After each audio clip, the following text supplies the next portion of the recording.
and welcome back to Women's Football Talk, the YouTube channel that brings you all the latest news and stories from around the world of women's football. Now, there has been not a lot of news over the last few days since we did our preview show on Friday, but we have had some news and awards here in England, and those awards are for the Manager and Player of the Season in the Barclays FA WSL. The Manager of the Season has been Chelsea's Emma Hayes, whilst the Player of the Season was awarded to Fran Kirby. Both thoroughly deserved it for their exceptional seasons. Obviously, Emma Hayes leading Chelsea to the title, and Fran Kirby playing in 18 games, 16 goals and 11 assists in this incredible season for Chelsea, where they went on to win the title over Manchester City. Speaking of Manchester City, there's been some rumours over the last few days that centre-back Abby Dahlkemper could already be on her way back to the NWSL, with North Carolina Courage interested in signing Dahlkemper after just 6 months into her contract. A lot of the US players have gone back or are expected to go back this summer. I think the main reason that they came over here was because there was some uncertainty as to when the NWSL would return, but obviously it has since returned, but many of the players stayed until the end of their given contracts with their clubs. Now, with a bit of news from West Ham, defender Grace Fisk signed a new contract until 2023, so congratulations to her. And they have announced the following players have been released: Courtney Brosnan, Kenza Darley, Anouk Denton, Emily Van Egmond, Leanne Keenan, Cecilia Reddish, Martha Thomas and Laura Vetterlein.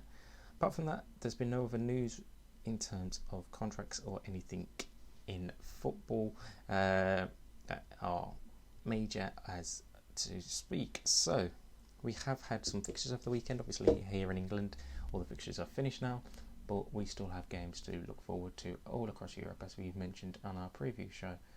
So the games that we have seen played on Saturday in the Primera Iberdrola: Levante beat Madrid CFF 3-2, Valencia beat Eibar 1-0, Real Betis and Rayo Vallecano played out a 1-1 draw. Barcelona left it late to collect all 3 points against Espanyol, with Mariona Caldente scoring in stoppage time.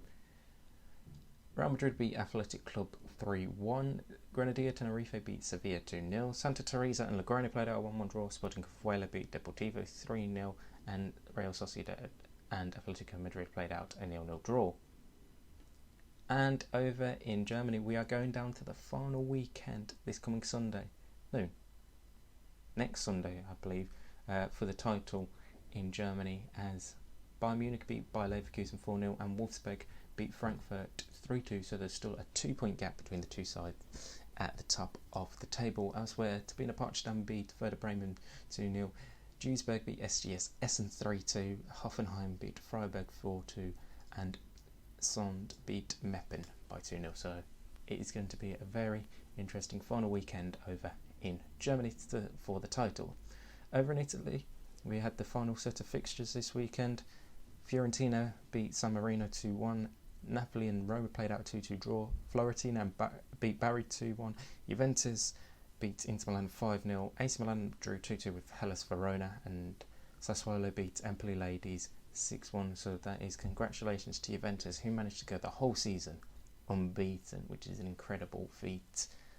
Over in France this past week, Paris Saint-Germain beat Stade Rennes 4-0. Le Havre beat Paris FC 1-0. Dijon beat Guingamp 2-1. Lyon beat Bordeaux 1-0. Montpellier beat Soyo Charente 2-1. And Fleury 91 beat ICFF 3-1. So it is going to be ever so close for the title over in France. Again, a reminder, this Sunday it's Lyon versus PSG, the only fixture, as they got cancelled earlier on in the season, but the following weekend is the final in that division, where we look set to go down to the final day for the title over in France. And finally, in the Netherlands, it's congratulations to FC20, who were crowned champions this past weekend after they managed to beat Den Haag 1-0, with the only goal coming from Anna-Liana Stolz in the penultimate set of fixtures over there. Elsewhere, VV Alkmaar and Excelsior Barendrecht finished 0-0. Heerenveen beat Zwolle 1-0, and Ajax beat PSV 3-2.